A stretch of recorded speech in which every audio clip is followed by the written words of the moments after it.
Salut, c'est Alex, directeur de Easted Productions. Easted a eu la chance, l'honneur de recevoir une des rares Komodo en France. Elle devait arriver en juillet, on est en septembre, octobre maintenant. Donc la Red Komodo, voilà, donc c'est un petit packaging. Franchement, quand tu la vois, ça paraît tout petit et on va voir que ça. C'est à chaque fois de voir cette caméra, elle est toute petite.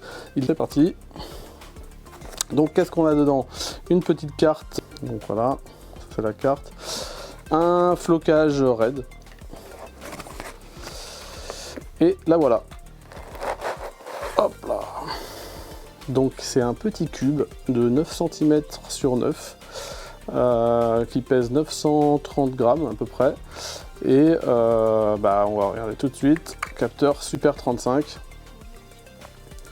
en monture RF, donc le kit Stormtrooper White, il est livré avec l'alimentation secteur, c'est un tout petit cube, donc on voit que c'est une alimentation en LEMO 2 pins, et en fait on voit 15 volts, 3 ampères, 45 watts. Entre la Red Dragon, elle était à peu près à 90 watts, un truc comme ça, donc ça consomme 2 fois moins. Voilà, et donc dedans on a aussi l'adaptateur RF to Canon EF, qui est livré avec.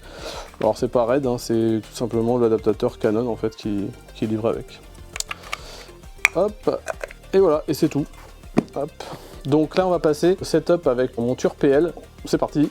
Donc pour cette petite setup, nous avons besoin d'optique PL, d'une monture RF2PL, d'une caméra Komodo et de batterie. La recette de la Red Komodo. Donc la Red Komodo. J'ai choisi la marque Keeper Tie pour la RF2PL et c'est une monture, elle est magnifique. C'est une monture qui s'appelle la Revolva. Elle est vraiment assez intéressante parce qu'elle a des filtres ND intégrés dans une roue entre les deux montures. Donc là c'est le clear et vous allez voir, hop, on passe de l'un à l'autre. Donc là on a ND06, 1.2, 2.1, 2 diaph, 4 diaph et 7 diaph. Assez cool. Et avec cette monture en fait j'ai choisi une espèce d'armature semi-cage en fait, hein, pareil qui était en option avec Revolva. Ça va aussi consolider la caméra, consolider la monture, et aussi ça va pouvoir permettre d'accessoiriser sur les côtés. Donc j'ai oublié de remercier TRM et surtout Sandrine qui a réussi à réunir tout ce matériel pour Easted, hein, parce que bon, c'est un sacré investissement. C'est notre première grosse caméra achetée neuve, on va dire. Donc on est plutôt content et un grand merci donc à TRM et Sandrine. Donc voilà, donc l'accroche est mise. Et donc on va pouvoir mettre la monture. Donc on a le petit point rouge, hop, hop là, et donc on va mettre, donc j'ai choisi la série Xin, j'ai choisi les Xin, sachant que j'ai une série Ultra Prime qui est en location, donc là j'ai pas pu la mettre, mais je pense que je vais mettre les Xin. Donc voilà, le Xin 24 mm, tout neuf, avec un petit bout de carbone, T1.5, franchement, je pense que ça va être pas mal.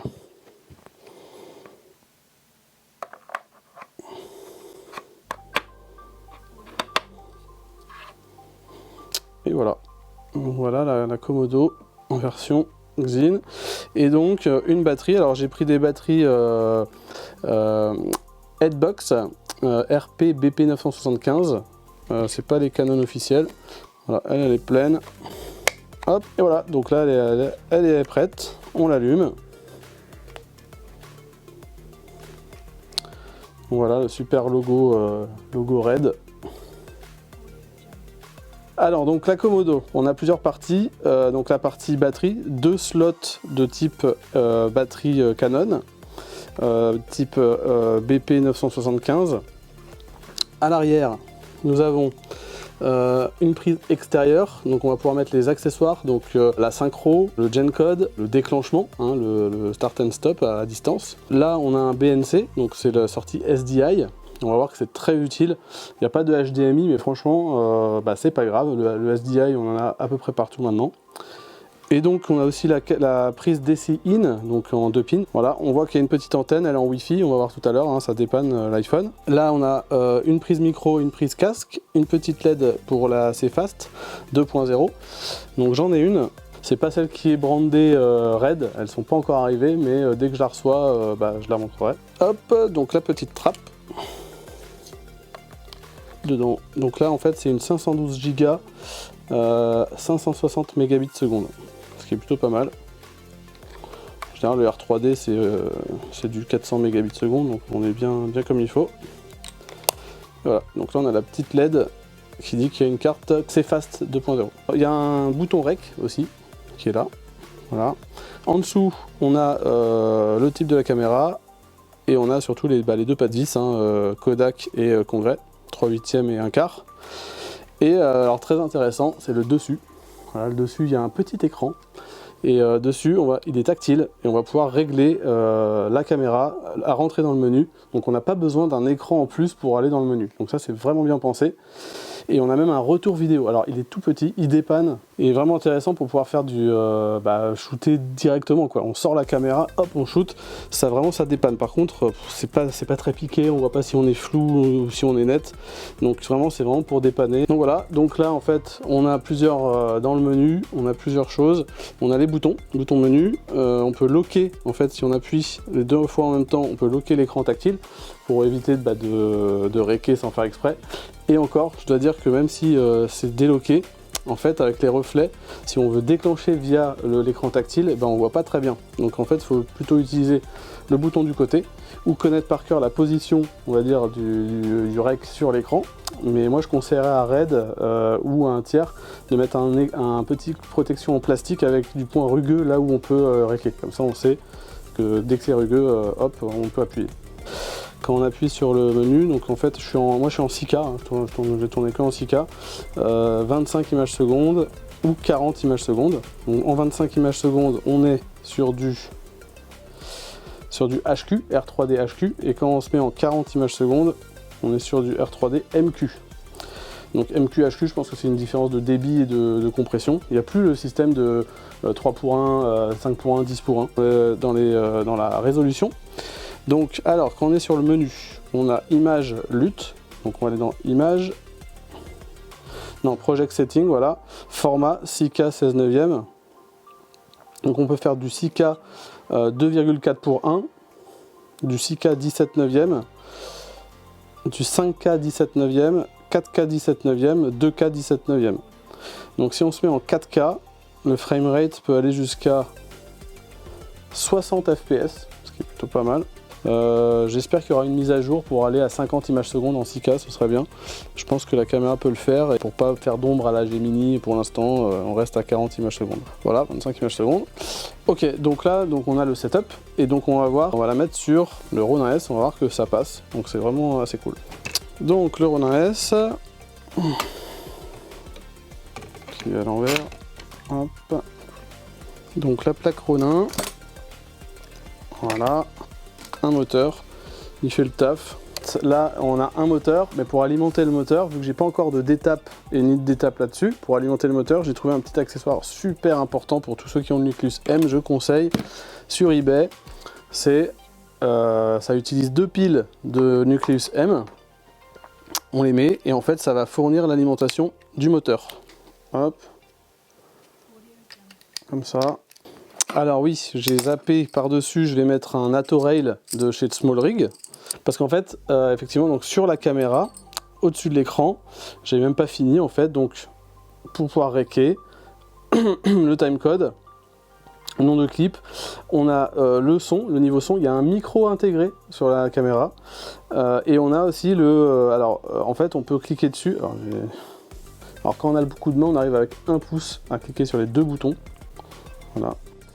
Et donc là on a l'histogramme, et à côté en fait on a un nouveau truc avec qu'est-ce qui clip dans l'image et qu'est-ce qui est sous ex dans l'image. Donc tout ce qui est noir et blanc par canal RGB. Donc c'est vraiment assez intéressant. Au-dessus de l'écran, qu'est-ce qu'on a?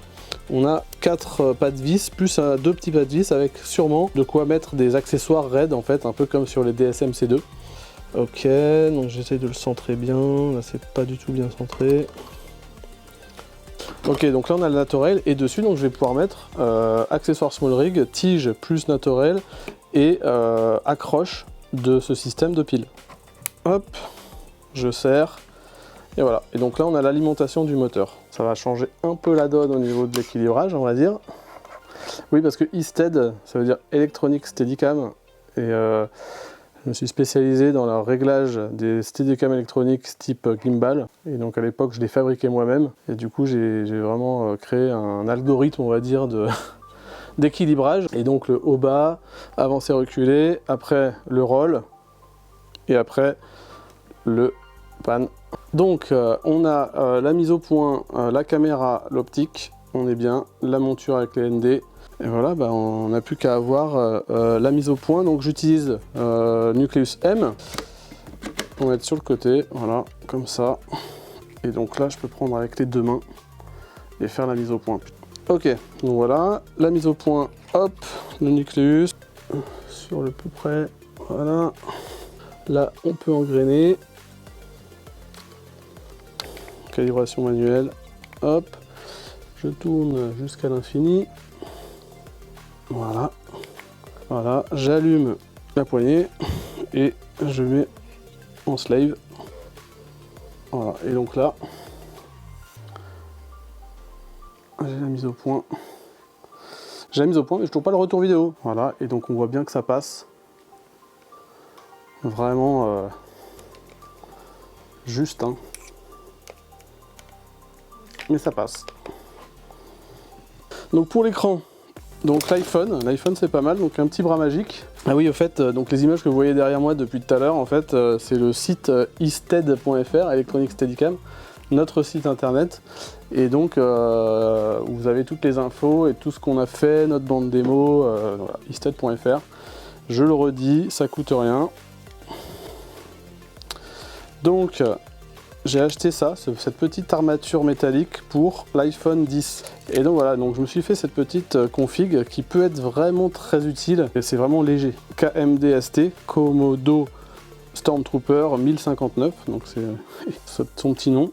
C'est parti. Et du coup, on va pouvoir utiliser l'application Red Control. Red Control, voilà. Et on va pouvoir scanner, elle est là. Et voilà. Et on a l'image. Donc on a toutes les infos, c'est vraiment bien fait. Là, pour pouvoir réquer et déréquer, hop, je rec, je dérec, on insère, et voilà, et on a un retour vidéo. Sinon, en retour vidéo, on peut mettre l'Atomos Ninja 5 en SDI. Le Ninja 5, ce qui est plutôt bien, c'est qu'il a un disque dur de 1 Tera sur celui-là. 1 Tera, on va pouvoir enregistrer en ProRes 422 HQ. 1 Tera, c'est pas mal. L'entrée SDI pour la Komodo, une batterie, hop, voilà, et du coup un bras magique pour faire ça. La caméra fait du ProRes aussi en 422, mais on peut pas enregistrer en RAW et en 422 sur la même carte, c'est-à-dire qu'il va falloir reformater la carte, donc c'est un peu embêtant, alors que là il n'y a pas besoin. J'ai une image avec le vector scope, la mise au point, et donc je vais pouvoir réquer sur l'Atomos en SDI. Donc j'ai l'image là, j'ai l'image là, j'ai l'image là. Donc pour le menu, donc je vais dans le menu. Hop, menu, Project Setting. Voilà, HQ, R3D, HQ, UE, ProRes Résolution, R3D, Xica, menu, Monitoring, voilà. Donc SDI, et on est en 4K UHD. Voilà, donc si on veut faire du 4K UHD, mais sur la résolution, on va dire 6K, c'est-à-dire le plein format, très bonne solution, un très bon setup. Car si on veut se mettre en 4K directement, il va cropper dans l'image. Image LUT, donc là j'ai importé plusieurs LUT de chez Red, donc à l'intérieur c'est du log, on est en IPP2 log 3G10, et en fait on peut mettre des LUT, moi j'ai mis la Red Tech, franchement c'est celle qui s'approche le mieux de ce que je vois. Et après, en fait, en post-prod, j'applique la Red Tech et après, je repasse pour du 709 en ST4. C'est vraiment la meilleure approche, on va dire, en colorimétrie en IPP2. Sinon, on repasse en Legacy, Dragon Color 2 et Gamma. Mais là, on est en White Gamut et franchement, on récupère énormément dans les cieux et dans les couleurs et tout ça. J'ai fait un petit tournage, je vous montrerai, là je vais vous montrer quelques images de Johanna en R3D basculées avec les LUT et franchement c'est plutôt pas mal.